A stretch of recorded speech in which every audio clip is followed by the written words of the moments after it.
வணக்கம். நான் உங்கள் பவிதா ரோஸ்.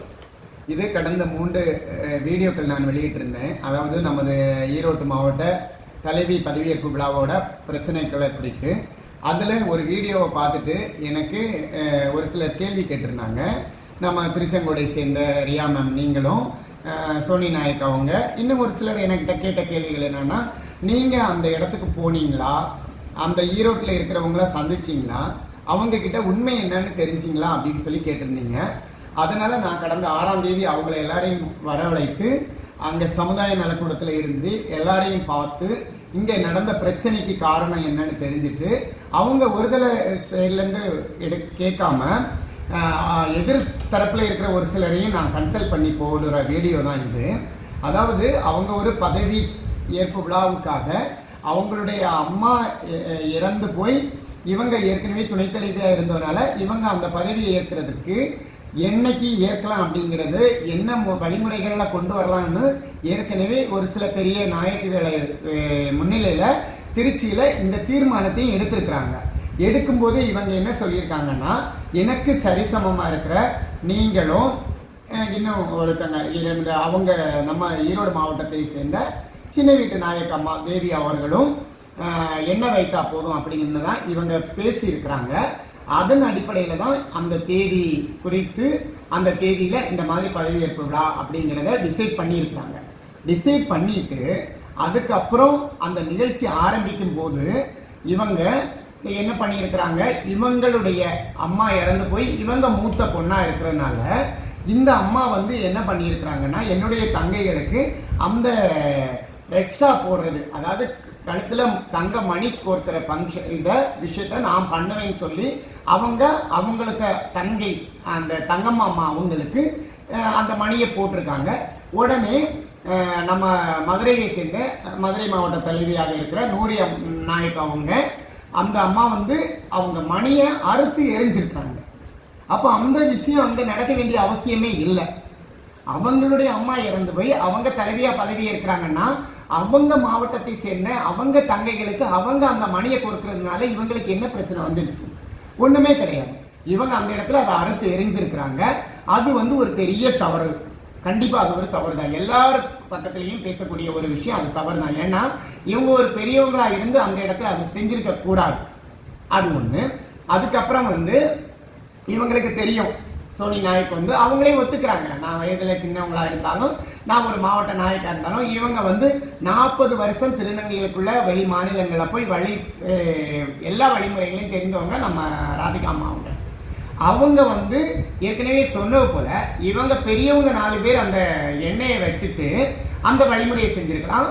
இவங்க என்ன பண்ணுறாங்க, வேணுன்னே வீம்புக்குன்னே சோனி நாயக் அவங்கள்ட்ட எண்ணெய் வைக்க சொல்லி அதை வீடியோவை எடுத்து டெலிகாஸ்ட் பண்ணியிருக்காங்க. அது ஒரு விஷயம். அப்போ அதுலேருந்து அவங்க என்ன பண்ணியிருக்காங்க, முரண்படாமல் சரி ஓகே நம்ம வீட்டு ஃபங்க்ஷன் அப்படி தானே அப்படின்னு சொல்லிட்டு விட்டுட்டு இவங்களுக்கு கொடுக்க வேண்டிய மதிப்பு மரியாதை எல்லா வழிமுறைகளையும் செஞ்சுருக்கிறாங்க. மறுபடியும் அவங்க வாங்க அப்படின்னு சொல்லிட்டு முதல்ல இவங்க அந்த கழுத்துல இருந்த மணியை அறுத்தறிஞ்சதுனால நீங்கள் வெளியே போங்க நூரி நாயக், நீங்கள் வெளியே போங்க மண்டபத்தை விட்டுன்னு சொல்லியிருக்காங்க. மறுபடி சரி ஓகே அப்படின்னு சொல்லிட்டு அழைச்சி உட்கார வச்சதுக்கப்புறம் நீங்கள் நீ என்னை வெளியே போக சொன்னது தப்புன்னு சொல்லி 1,10,000 ரூபாய் அபராதம் வாங்கியிருக்காங்க. அது முழுக்க தப்பு. ஏன்னா அவங்க மாவட்டத்தில் ஃபங்க்ஷனுக்கு போயிட்டு அவங்க தங்கச்சிக்கு போட்ட மணியை அவங்க கழுத்துலேருந்து அத்தனை பேர் முன்னாடி அறுத்து எறிஞ்சதே மிக தப்பு.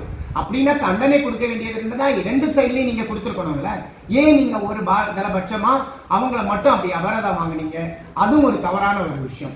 அது மட்டும் இல்லாமல் நம்ம இன்னைக்கு உதாரணத்துக்கு நான் சென்னையில் இருக்கேன்னா நான் மதுரைக்கு வந்திருக்கேன் அப்படின்னா, அம்மா நீங்கள் மாணிப்பீங்களா மாணிக்க மாட்டீங்களா, வாமா இருமா தண்ணி கொடுமா சாப்பாடு கொடுமா அப்படின்னு நான் கிட்டத்தட்ட ஒரு 100-200 கிலோமீட்டர் தாண்டி வரும்போதே என்னை மரியாதை கொடுக்க வேண்டிய விஷயம் நம்ம சமுதாயத்தில் நடக்கிற ஒரு விஷயம். அப்படி இருக்கும்போது அவங்க 40 வருடங்களாக பழக்க வழக்கம் வச்சிருந்த வெளி மாநிலத்தை சேர்ந்தவங்க நம்ம தமிழ்நாட்டை நாடி வரும்போது நம்ம தமிழ்நாட்டில் இருக்கிற பெரிய பெரிய நாயக்குகள் மதிப்புக்குரியவங்க எல்லாருமே அவங்கள மதிக்க வேண்டிய கடமை இருக்கா இல்லையா? அந்த செயலை நீங்கள் செய்யாமல் அவங்க அதில் ஒரு ஈகோ பார்த்துருக்குறீங்க. அது எப்படி நம்ம வெளியில் உள்ளவங்களை மதிக்கிறது அப்படிங்கிறது, அந்த ஈகோ பார்த்து நம்ம என்ன சாதிக்க போகிறோம்? அப்படி இருந்தும் உங்களுக்கு செய்ய வேண்டிய அனைத்து செய்முறைகளும் நகை, பணம், நீங்கள் வந்த வண்டி செலவு, அது மட்டும் இல்லாமல் பணங்களை அள்ளி வீசி மரியாதை செலுத்தினதுக்கு அப்புறம் தான் அவங்க வெளி மாநிலத்திலேருந்து அவங்கள நம்பி வந்தவங்களுக்கு அந்த மரியாதையை செலுத்தியிருக்கிறாங்க. அது உங்களுக்கு ஒரு சில ஒரு ஒரு ஒரு என்ன சொல்கிறது, ஒரு ஈகோ பொசிஷனஸாக இருந்து அங்கே வச்சுருந்த சாப்பிடுவதற்கு வச்சுருந்த உணவு பதார்த்தங்களை கூட நீங்கள் காலால் மிதித்து தள்ளியிருக்கீங்க. அப்போ எந்த அளவுக்கு அந்த அம்மா பாதிக்கப்பட்டிருப்பாங்கிறத நான் போய் வீடியோ ஆதாரங்களோடு பார்க்கும்போது எனக்கு அது தெரிய வருகிறது. யோசிச்சு பாருங்க, அவங்க ஒரு ஃபங்க்ஷனுக்கு உங்களை எல்லாரையும் இன்வைட் பண்ணுறாங்க. அவங்களுடைய அம்மா தலைவியாக இருந்தவங்க இறந்து போய் அந்த பதவியை தன்னுடைய மகளுக்காக கொடுக்கணும்னு சொல்லியிருக்காங்க. அந்த பதவியை தான் அவங்க ஏற்கிறாங்க. அந்த பதவி ஏற்பு விழாவில் உங்களை எல்லாம் அழைத்து கௌரவப்படுத்தணும் என்று அவங்க கூப்பிட்டு அவங்க அந்த சிறப்பாக செய்து கொண்டிருக்கிற இடத்துல நீங்கள் பண்ணியிருக்கிற விஷயங்கள், நீங்கள் அது சரியா யோசிச்சு பாருங்க. அடுத்தது ஒரு பதவி ஏற்பு விழாவாக இருக்கட்டும், ஒரு ஃபங்க்ஷனாக இருக்கட்டும், நம்மளை அழைச்சிருக்காங்கன்னா நம்ம அந்த இடத்துல போகிறோம்னா அவங்க விருப்பப்பட்டு நம்ம ஃபோட்டோ எல்லாம் போட்டு பேனர் போடணும். அதுதான் அவங்க நமக்கு மரியாதை.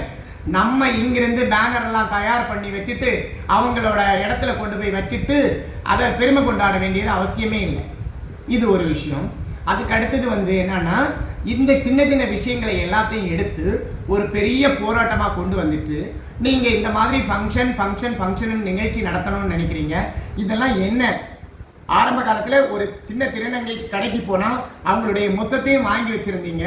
அவங்க வெளியே வராதுன்னா அவங்க திருடிட்டு போயிட்டாங்க, கொள்ளையடிச்சிட்டாங்கன்னா அவங்க குடும்பத்தை அசிங்கப்படுத்துவேன்னு சொல்லி அந்த ஒரு வழிமுறையில் இது ரொம்ப மன உளைச்சலுக்கு ஆளாகி நீங்கள் என்ன சொன்னாலும் அதை கேட்கணுங்கிற ஒரு கட்டாயத்தில் திருநங்கைகள் இருந்து கொண்டு இருந்தாங்க. இப்போ ஒரு சில திருநங்கைகள் ஏதோ தன்னுடைய நிலையை இழந்து போய் உங்ககிட்ட இருக்கிறாங்க. அது மட்டும் இல்லாமல் இப்போ நீங்கள் இப்போ பார்க்கும்போது திருநங்கைகள் மட்டும் இல்லை, அவங்களை சார்ந்த தலைவிகளுக்கு கூட உண்மையான ஒரு சுதந்திரம் இல்லாத ஒரு சூழ்நிலை இருக்குது.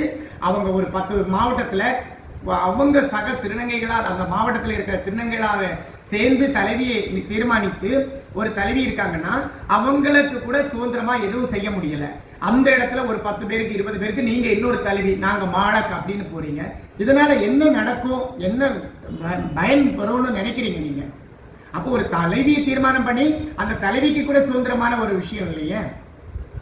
சாதாரண திருநங்கை மக்களை நீங்கள் கண்டிச்சுட்டு அவங்கள கண்ட்ரோலில் வைக்கிறதுக்கு ஒரு தலைவியை தீர்மானித்து இப்போ அந்த தலைவிக்கு கூட சுதந்திரமான ஒரு இல்லாமல் நீங்களே எல்லாத்தையும் பொறுப்பேற்று எங்களுடைய இஷ்டம்தான் சொன்னால் இது என்ன ஒரு இதுவும் வரக்கூடிய ஜெனரேஷன் என்ன பண்ணும்? காலத்துக்கும் அடிமை வாழ்க்கை, கொத்தடிமை வாழ்க்கையா இது? இல்லை, இது கொத்தடிமை வாழ்க்கையான்னு உங்கள் வீட்டில் ஒரு ஃபங்க்ஷன்னா கூப்பிடுங்க, ஏன் நான் ஒரு ஃபங்க்ஷன் வச்சுருக்கேன்னு நம்மளால் விருப்பப்பட்ட என்ன மொழிமுறை செய்யணுமோ அதை செய்யட்டும். அக்கா தங்கச்சி முறையாக இருக்கட்டும், அம்மா பொண்ணு முறையாக இருக்கட்டும், பாட்டி ஆயாவை இது பேத்தியாக இருக்கட்டுமே, என்ன ஒரு வழிமுறைகளாக இருந்தாலும் அவங்க விருப்பப்பட்டதை செய்யட்டும். கட்டாயமாக நான் இவ்வளவு பேர் எடுத்து வச்சுட்டு நான் 1 கோடி ரூபாய் எடுக்கணும், அதை நான் வட்டிக்கு கொடுத்து சம்பாதிக்கணும், இந்த வழிமுறைகள் எல்லாம் என்ன? நீங்கள் ஒரு மண்டபத்தை எடுக்கிறீங்க, அங்கே ஒரு கூட்டத்தை கூட்டுறீங்க, ஒரு நிகழ்ச்சியை பண்ணுறீங்க, அதுக்கப்புறம் அங்கே அடித்து ஒருத்தர் அடித்து மாஞ்சிட்டு அதுக்கு காவல்துறையிட்ட போகிறீங்க, அங்கே போய் உட்கார்ந்துட்டு கோஷம் எழுப்புறீங்க, போராடுறீங்க. இதனால் உங்களுக்கு நம்ம சமுதாயத்துக்கு மட்டும் இல்லை, பப்ளிக்குக்கும் மற்ற நம்மளை சார்ந்தவங்களுக்கும் நம்ம காவல்துறையில் இருக்கிறவங்களுக்கும் பொதுமக்களுக்கும் எவ்வளவு ஒரு இடையூறுகள் வருது அப்படின்னு பாருங்க. அந்த ஈரோட்டில் நடந்திருக்கிற ஒவ்வொரு வீடியோ பாருங்க. எஸ்பி அலுவலகம் முன்பு என்னென்ன முற்றுகை பண்ணியிருக்கிறீங்க, என்னென்ன கோஷங்கள் போட்டிருக்கிறீங்க. இது ஏன்னு கேட்குறோம். அப்படி தமிழ்நாட்டில் என்ன இந்த மக்கள் வாழணுமா வேண்டாமா? இல்லை திருநங்கைகள் வாழணுமா வேண்டாமா?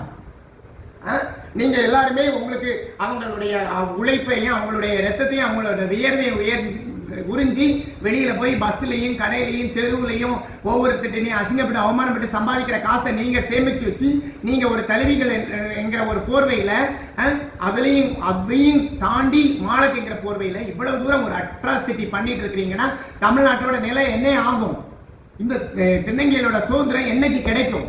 கண்டிப்பாக இந்த வருஷம் 2025 ஒரு ஜூப்ளியில் திருநங்கைகளுக்கு ஒரு சுதந்திரம் கிடைக்க வேண்டும். இந்த மாதிரி நடக்கிற அதிகாரப்பூர்வமான நிகழ்ச்சிகளை ரத்து செய்யணும்.